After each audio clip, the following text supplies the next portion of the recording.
Svetová tlač správne vytušila v supertajnom rokovaní najvyšších sovietských a československých predstaviteľov v Čiernej nad Tisou predzvesť vážnejších udalostí. Socializmus s návratmi do Marxových a Leninových predstav o tom, ako sa bude vyvíjať vo vyspelejších krajinách, socializmus Čechov a Slovákov s ľudskou tvárou narazil na odpor. Čaká ho ešte veľa protirečení a zápasov. Obsah dvojstranného rokovania v Čiernej nad Tisou ostal neznámym, no oznámenie o schôdzke reprezentácií signatárskych krajín Varšavského listu s československými predstaviteľmi na domácej bratislavskej pôde sa prijalo z uľahčením.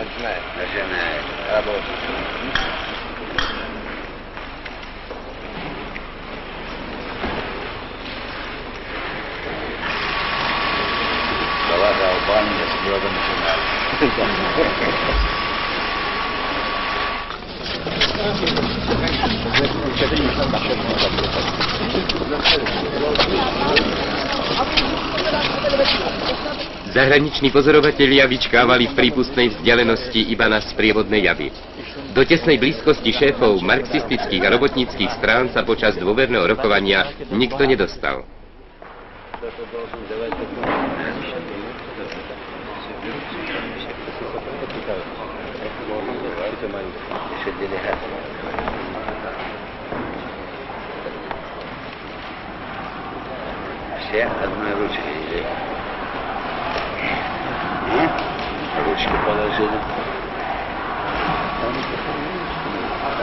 Vznikla všeobecná deklarácia s chudobným slovníkom a formuláciami, ktoré obchádzajú terajší stav komunistického a robotníckeho hnutia vo svete. A predsa bola tam zmienka o suverenite a tej sme sa spásne chytili.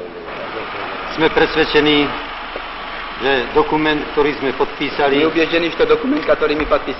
bude mať veľký význam pre upevnenie našich všestranných, pre upevnenie našich bratských vzťahov v oblasti hospodárstva, politiky, kultúry, vo všetkých oblastiach našej činnosti.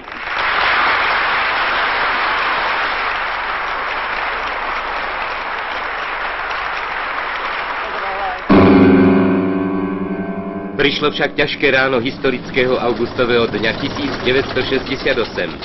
V masovom šoku sme sa dozvedeli o internovaní čelných predstaviteľov komunistickej strany Československa a vrcholných orgánov štátu. A dělnickým stranám celého světa.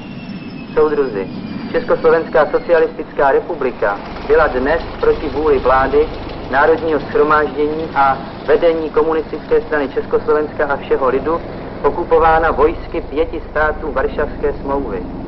Soudruzi, protestujte proti tomuto bezpříkladnému porušení socialistického internacionalismu. Žádejte ústřední výbory komunistických stran Sovětského svazu, Polska, Bulharska, Maďarska a Německé demokratické republiky, aby přes dočasnou přítomnost okupačních jednotek nebyla paralizována činnost Černíkovy vlády a ústředního sboru v čele s Alexandrem Dubčekem. Žádejte okamžité stažení okupačních vojsk. Banská Bystrica hlási zatiaľ pokoj. Trenčín zviera pancírový kruh. Zakrátko tu zriadia cudziu vysielačku. Na Slovensku v Trenčíně se připravuje vysílání okupačních vojsk ve slovenské řeči. Upozorňujeme vás na to, rozlišujte přísně toto vysílání, které vás má dezorientovat od vysílání skutečně svobodného československého rozhlasu Praha, který teď posloucháte.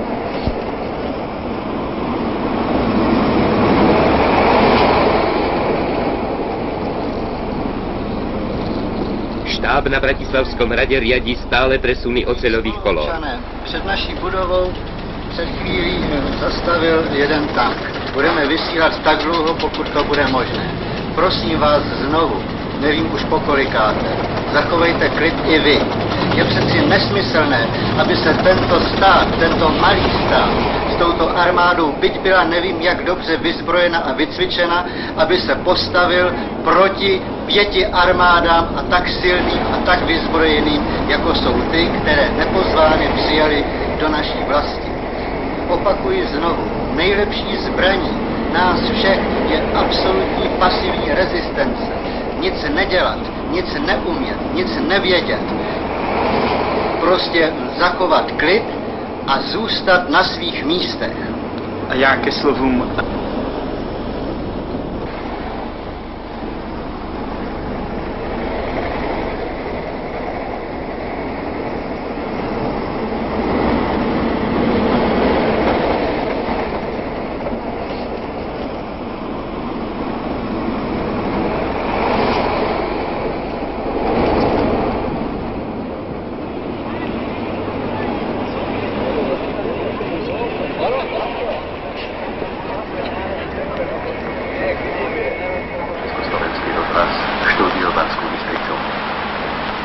Znovu opakujeme výzvu. Vy, čo stojíte pred Bratislavským rozhlasom, prosíme vás, rozíďte sa pokojne domov. Pomôžete normalizovať situáciu a pokojné vyjednávanie do severských teritórií. Ešte raz vás vyzývame, pokojne sa rozíďte v záujme našej slobody a demokracie. Právě jsme se dozvěděli, že nás přejímá vysílač v Banské Bystrici. Bratři Slováci, poslouchejte nás, je to zatím ještě stále poslední zbytek svobodného vysílání z Plzně. Poslední zbytek, který může končit každou minutu, každou vteřinu. Dostávám do rukou další podpisové archy. V záhlaví jejich je napsáno: máme jenom srdce, ruce a papír. Opusťte naši republiku, opusťte Československo. hlas lidu je jednotný. Jsou nás miliony. Miliony spojené... Banskobystrický vysielač, verný povstaleckej tradícii, sa nakrátko stáva jediným slobodným hlasom v krajine. V zápätí máme toľko rozhlasových štúdií, ako nikdy predtým. Potvrdzujú jednotu komunistov a ľudu, najdôležitejšiu aj v týchto chvíľach. Vznikla v naší zemi složitá situace. V současné chvíli vám nemohu říci více k jejímu objasnění. Jako prezident Československé socialistické republiky se k vám obracím s plnou zodpovědností, kterou jsem přijetím této funkce převzal, a naléhavě vás žádám, abyste zachovali plnou rozvahu a naprostý klid. Občania, nakupujte s rozvahou potraviny pre svoju bežnú potrebu. Netvorte zbytočné fronty a nerobte neúmerné zásoby. Máme dostatok surovín i hotových výrobkov v závodoch potravinárskeho priemyslu. Ide len o zabezpečenie normálnej výroby a plynulého rozvozu. Prejavte aj tú svoju disciplinovanosť a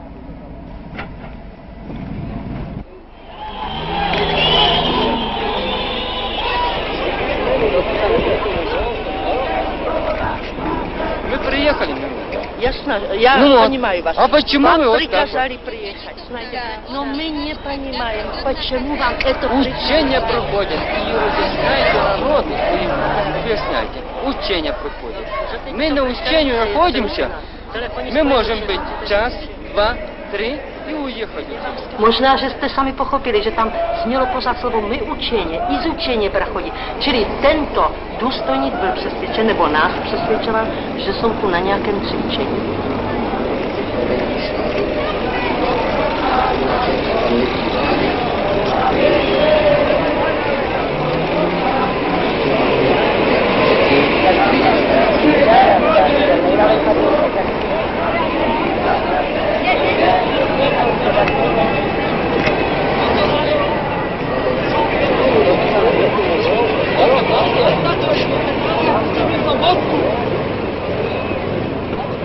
Chceme vás ještě upozornit na to, že jsou mezi vámi provokatéři, přátelé, kteří záměrně chtějí vyprovokovat konflikt. Mezi vámi, kteří rozhořčení anebo plačící chodíte po ulici. Dejte na to prosím pozor a obracejte se na sovětské vojáky pouze s otázkami proč. Hlavně a především zachovejte klid.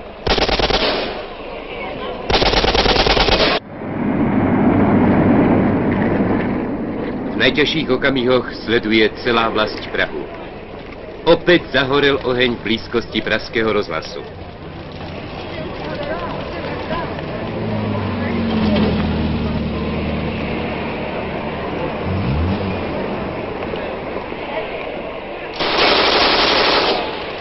Ľudia nezvládli vždy vypätie napriek toľkým výzvam rozhlasových pracovníkov. Aj v bratislavských uliciach dochádza ku krvi prelievaniu.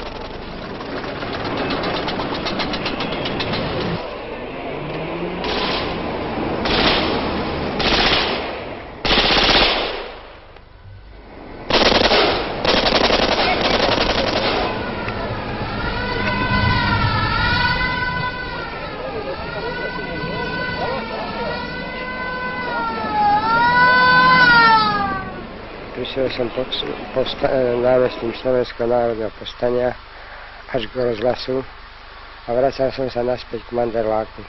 Ale tam som ešte videl kopu vojska smerom na most, tak som išiel aj tam. Keď som vkročil na Štúrovú ulicu, nastala veľká palba a bolo vidno, že sa strieľa do davu. Lebo dav sa rozletel na všetky strany, medzi tým a ja uskočil som do jednej brány. Schoval som sa do brány. Keď palba ako si stíšla, vytrčil som hlavu na ulicu a vtedy som dostal šupu do hlavy. Ja mám manželku, volá som ňou, ona má všetko v pohode a nemôžem hovoriť. Má všetky zuby hýte. V stredu, to bolo 21. sme išli asi tak okolo 1 do Manderly, do Mesny, kúpili sme si pečivo. A potom sme chvíľku stáli pri Lučnici na Štúrovej a zrazu sme počuli výstrely, tak sme sa otočili a bežali späť do mesta. No a videli sme za sebou guľky, tak rýchlo sme do brány vošli a som stačila ešte pojsť dnu a manžel padol medzi dvere ranený.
Súdružka Sedláková priniesla do predsedníctva Ústredného výboru Komunistickej strany Slovenska prvé výtlačky mimoriadneho vydania Pravdy.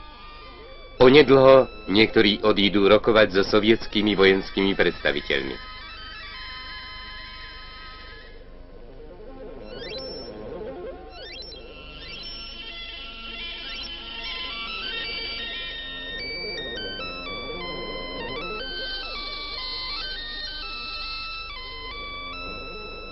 Inžinier Zrak usmerňuje bratislavskú mestskú organizáciu a primátora mesta. Podpredseda vlády, doktor Husák, nemá doslova minúty voľna.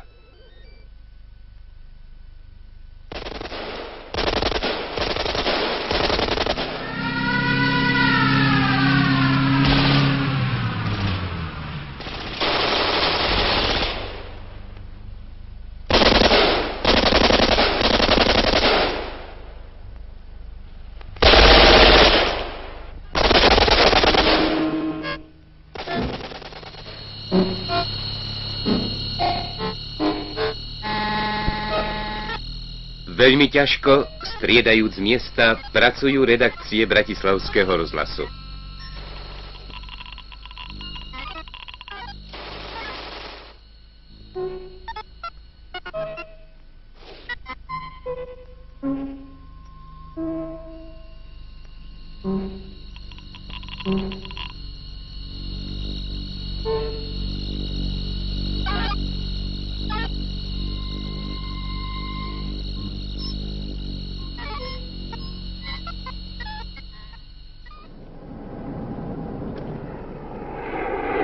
Prezident republiky s ďalšími súdruhmi letí na najnovšom túčku rokovať do Moskvy. V tej chvíli počúva celá vlast prezidentov odkaz. Naléhavě vás všechny žádám o rozvahu a zdrženlivost. O to, abyste žádnými činy ani postoji nejcivitále odlišili naši zemi a vztah s představiteli cizích vojsk. Abyste mi svým uvědomělým postojem pomohli vytvořit příznivé podmínky pro nadcházející složité jednání. Musíme si všichni uvědomit, že jde o to nalézt čestné a důstojné východisko z této situace, která hrozí tragickými důsledky pro náš lid a jeho vlast, že jde o to dále budovat naši Československou socialistickou republiku, jít dále cestou demokratického rozvoje naší socialistické vlasti v duchu odkazu lednového pléna ústředního výboru komunistické strany Československa. Po ústavičných výzvach k pokoju sú prejavy nesúhlasu so vstupom cudzích vojsk na naše územie, najmä u mladých bratislavčanov, čoraz svojráznejšie. Ich hladovka je prejavom príkladnej sebakázne.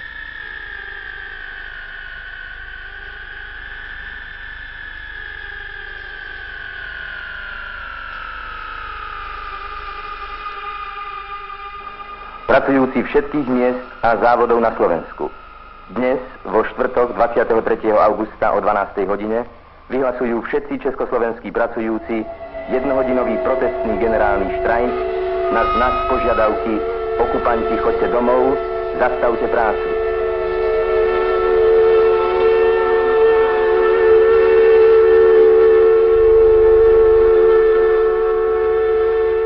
Generálny štrajk.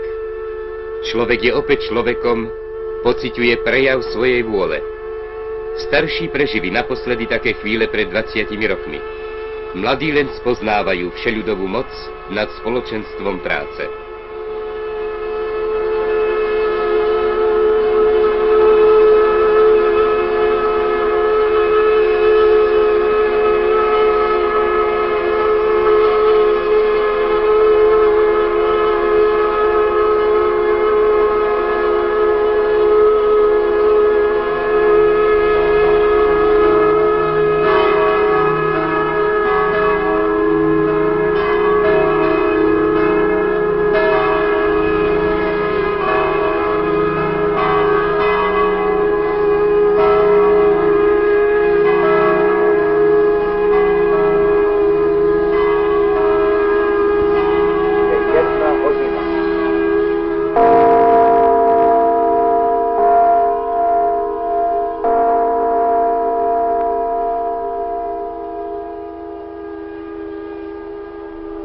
Jednohodinová generální protestní stávka českého a slovenského lidu minula.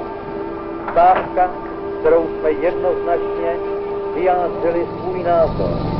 Okupanti nemohou jít. Za streľby v Bratislave sa schádzajú delegáti na mimoriadne zjazdy s Mestským výborom komunistickej strany Slovenska, žiadajú zvolať mimoriadny zjazd slovenských komunistov a vyšľú zo svojich radov 3 skupiny na zjazd do Prahy. Nebezpečenstvo neopustilo ešte naše mestá, keď sa lúčime s prvými obeťami.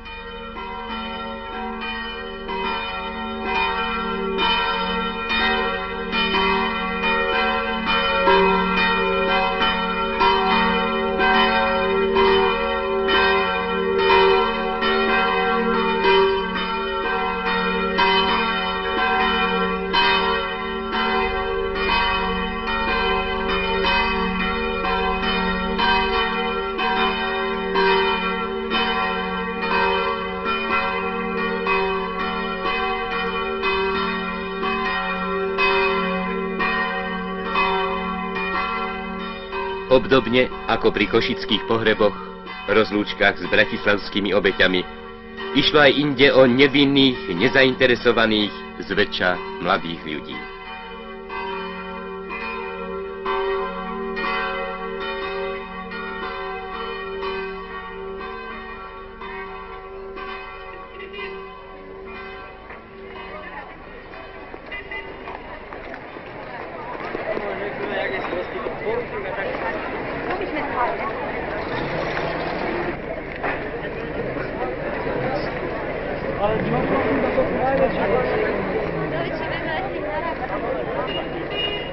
Chceme vám z rezoluce zasedání mimořádného 14. sjezdu strany ze včerejšího jednání. Posloucháte svobodný vysílač Městského výboru Komunistické strany Československa v Praze na vlně 490 metrů. Sjezd projednal za prvé úvodní politické prohlášení, za druhé výzvu ke komunistickým a dělnickým stranám celého světa, kterou jsme vám již četli, za třetí zrušil mandát dosávadního ústředního výboru strany i ústřední kontrolní a revizní komise. Za čtvrté zvolil nový ústřední výbor strany a ústřední kontrolní a revizní komisi. Nezvyčajne rušné bolo augustové zasadnutie ústredného výboru Komunistickej strany Slovenska v Bratislave, ktoré privítalo už aj delegáciu novozvoleného ústredného výboru Komunistickej strany Československa, súdruhov Vocloňa, Hrdinovu a Sádovského. S pohnutím prijalo výzvu básnika Novomeského k rozvahe a statočnosti. Plne sa postavilo za výsledky prvého rokovania mimoriadneho 14. zjazdu Komunistickej strany Československa, žiadalo stiahnutie cudzích vojsk. Napokon i po odkazoch súdruhov z Moskvy, aby sa rokovanie odložilo, schádza sa aj mimoriadny zjazd slovenských komunistov. Vôle nášho súdruha Dubčeka viedol nás k tomu, aby sme vyšli v ústretí rokovaniam našej československej delegácie v Moskve so sovietskými predstaviteľmi. Dôvodom konania zjazdu v čo najvhodnejšej chvíli boli a sú tieto dôvody. Zbaviť zdiskreditovaných funkcionárov, kompromitovaných dobou i vlastnou činnosťou mandátu, legitímnosti stranickej reprezentácie de jure, keďže ju de facto už dávno stratili. Formovať prerokovanie s českou stranickou politickou reprezentáciou charakternú, progresívnu, demokratickú, plne kvalifikovanú slovenskú garnitúru. Pre rokovanie s krajinami Varšavskej zmluvy, vojská, ktorých okupovali našu vlast, ustanoviť predstaviteľov, ktorých ani dunajské dary nezvedú, ani hrozby nesklonia, ktorí naopak česť našej strany a štátu, ústavnosť, zákonnosť jej a jeho orgánov budú čestne obhajovať i z očí v oči násiliu, bez ponižujúcej úlohy politikárenia, manipulácie a prehnitého kompromisníctva. Postaviť do čela strany na Slovensku ľudí schopných plne realizovať úlohy demokratického socializmu s jeho humanizmom a v skutku jeho ľudskou tvárou.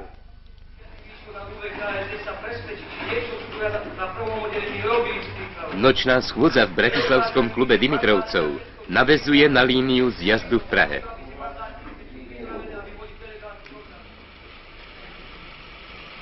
Ďakujem vám.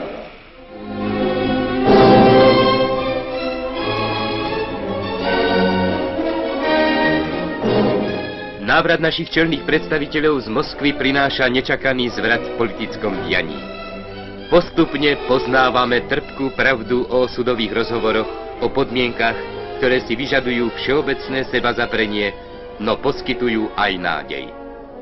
Nerátali sme s tým, že oživujúc odkaz klasikov komunizmu, narazíme na nepochopenie vyplývajúce zo všeobecnej krízy svetového politického systému, ktorú spôsobujú veľmoci svojimi strategickými, sebeckými záujmami. Prehlbujú odľučťovanie človeka, okypťovanie plodov jeho myslenia. Po krátkej zástavke na prvých rokovaniach v Prahe odchádza so zvláštnym poslaním doktor Husák do Bratislavy.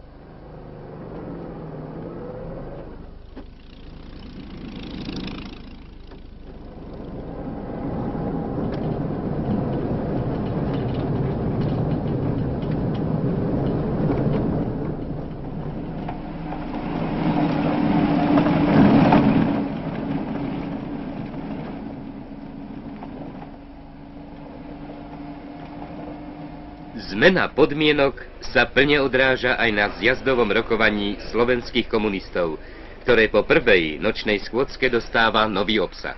S ohľadom na to, že som nemal možnosť zoznámiť sa podrobnejšie s okolnostiami rokovania zjazdu a s celkovou situáciou na Slovensku, poverím súdruha Husáka spolu so súdruhom Štefanom Sádovským a Františkom Barbírkom ako zástupcov Ústredného výboru komunistickej strany Československa, aby mojím menom informovali orgány strany a zjazdu na Slovensku o rozhovoroch v Moskve, o ich výsledkoch a o vzniklej situácii, a tiež, aby aj v mojom mene prejednal s vami prípadné potrebné opatrenia. V Prahe 27. augusta 68, podpísaný Alexander Dubček.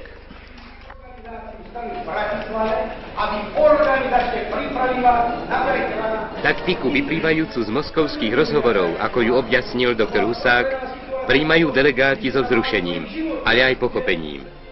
Je nevyhnutná, inej cesty niet.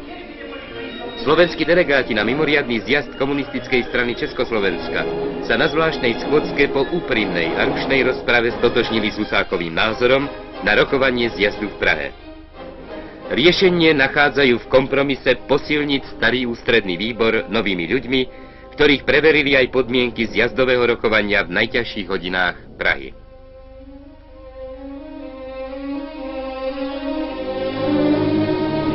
Rob túto robotu pre národ. Upokojuj ľudí, vysvetľuj im, keď má dušu rozbolavenú, že sa musí tak a tak dívať. Ťažšie sa robí, ťažšie sa získava dôvera. Ale my sme snáď nejaká strana, ktorá prešla už voľakými skúsenostiami, ktorá snáď nechce len vtedy, keď sa medlíže, politicky pracovať. A prešli sme obdobia, pravda, poznáte ich, nebudem tu na históriu opakovať, kedy sa veľmi ťažko pracovalo a kedy vydržali tí statoční. Nech odpadne, čo je kolísavé, nech odpadne, čo je oportunistické. Ani nech v tej strane zostane, čo je pevné, čo je charakterné, čo chce za tento národ zápasy, tak chce niesť.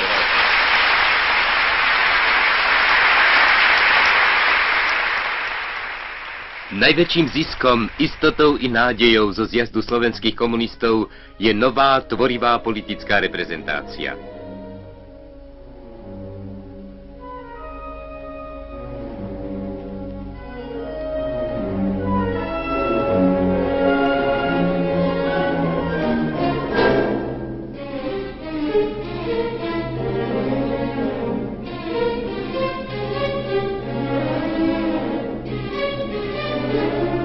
Hodiny prelomu, hodiny politického riešenia nežiaduceho vstupu cudzích vojsk boli veľkou previerkou práce rozhlasových redaktorov a technikov spojov, ktorí ešte stále pracovali za nenormálnych podmienok.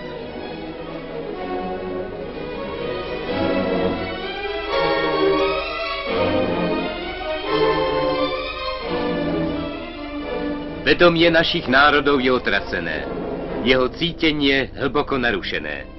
Ale máme svoj program, nádeje, ciele, ktorých sa nevzdávame. A vedú nás schopní politici. Naše národy boli už v dávnej minulosti vždy vernými spojencami, no zlými, nepríjemnými vazalmi. Nie je to iba sentiment, ale historický fakt, za kým musí rátať každá širšia politická koncepcia, ak hodnotí svet z princípov Marxovho a Leninovho myslenia.